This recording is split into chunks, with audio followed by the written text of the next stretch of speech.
একঘেয়ে এঁচোড় চিংড়ি খেতে খেতে যখন মুখ মেরে যায় তখন আমাদের অন্য কিছু ট্রাই করতে হয়। তাই আজকে একটা রেসিপি নিয়ে চলে এসেছি, যেটা একদম নতুনত্ব, যেটা হচ্ছে চিলি এঁচোড়। তো দেখো আমাদের চিলি এঁচোড় করতে কী কী লাগে, একদম সোজা পদ্ধতি। পেঁয়াজ কিউব করে কেটে নিয়েছি, ক্যাপসিকাম কিউব করে কাটা আছে, এখানে একটা হাফ টমেটো, আর এখানে দেখো কিছু রসুন কাটা রয়েছে ছোট ছোট করে। আর এখানে নুন হলুদ দিয়ে ভালো করে একটু প্রেশার কুকারে একটা মতো সিটি দিয়ে নিয়েছি এঁচোড়গুলোকে। আর এখানে লাগছে আমাদের কর্নফ্লাওয়ার দিয়ে ভালো করে ম্যারিনেট করে রাখতে হবে। কর্নফ্লাওয়ার আর ডিম দিয়ে জামা পরিয়ে নিলাম সেদ্ধ করা এঁচোড়গুলোকে। এরপর একে একে একটু সামান্য নুন আর একটু হলুদ গুঁড়ো,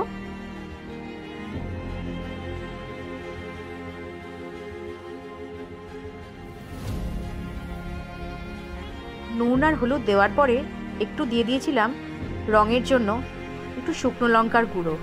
তোমরা চাইলে এটা স্কিপ করতে পারো। তো দেখো এখানে কড়াই চাপিয়ে দিয়েছি, কড়াই দিয়ে দিয়েছি রিফাইন্ড অয়েল। তারপর একে একে তেলটা ভালো করে গরম করা হলে এক এক করে এঁচোড়গুলো কড়াই ছেড়ে দেব। এঁচোড়গুলো এক এক করে তেলের মধ্যে ছেড়ে দিয়ে ভালো করে লাল লাল করে ভেজে নিতে হবে, একদম চিলি চিকেনের পকোড়ার মতো। আমরা তো চিলি চিকেন করে খাই, কিন্তু চিলি এঁচোড় কি খেয়েছি? তোমরা বাড়িতে চাইলে ট্রাই করতে পারো চিলি এঁচোড়, একদম পুরো চিলি চিকেনের মতো টেস্ট হবে। তো দেখো এখানে এঁচোড়গুলো ভালো করে লাল লাল করে ভাজা হয়ে গেছে। তো দেখো এখানে কিছু পেস্ট করে রেখেছিলাম, টমেটো, লঙ্কা আর আদা। আর এখানে এঁচোড়গুলো ভাজা হয়ে গেছে। তারপরে বসিয়ে দিয়েছি কড়াইয়ে তেল, ওই তেলেই কেটে রাখা কিউব করে পেঁয়াজগুলো যে কেটে রাখা হয়েছে সেইগুলোকে ভালো করে একটু লাল লাল করে ভেজে নিয়েছি। তারপরে এখানে দিয়ে দিলাম দেখো একটু আদা রসুন বাটা অল্প করে। পেঁয়াজটা একটু নরম হয়ে গেলে তারপরে সেই বাটা যে মশলাটা রেডি করে রেখেছিলাম সেই বাটা মশলাটা এর মধ্যে দিয়ে দেবো, দিয়ে ভালো করে একটু পেঁয়াজটাকে ওই মশলার সাথে কষিয়ে নেব।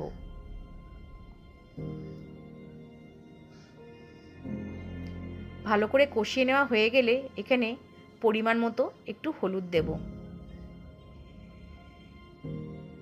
দেখো হলুদ দেওয়ার পরে এখানে একটুখানি ধনে গুঁড়ো দেওয়া হয়েছে, তোমরা চাইলে এটা স্কিপ করতে পারো। তারপরে কিউব করে যে আমরা এখানে টমেটো আর কেটে রেখেছিলাম ক্যাপসিকামটা, সেটা দিয়ে দিলাম। তো পেঁয়াজ, টমেটো আর ক্যাপসিকামটাকে ভালো করে ভেজে নিচ্ছি, আর সাথে একটু স্বাদ মতো চিনি দিতে হবে। একটু মিষ্টি মিষ্টি মানে স্বাদটাকে ব্যালেন্স করার জন্য একটু মিষ্টি দিতে হবে। তো দেখো একটু ঢাকা চাপা দিয়ে দিয়েছিলাম যাতে পেঁয়াজ আর ক্যাপসিকামটা যাতে একটু নরম হয়ে যায়। আর এখানে দেখো সয়া সস আর চিলি সস আমি এখানে রেডি করে রেখেছিলাম আগে থেকে, সেই সসটা আমি এর সাথে একটু মিশিয়ে নিচ্ছি ভালো করে। এরপর আগে থেকে ভেজে রাখা এঁচোড়গুলো এর মধ্যে দিয়ে একটু ভালো করে নাড়াচাড়া করে নেব, যাতে একদম এঁচোড়গুলোর মধ্যে পুরো মশলাটা ঢোকে এবং পারফেক্টলি সব কিছু মশলা যাতে ঢোকে এঁচোড়গুলোর মধ্যে।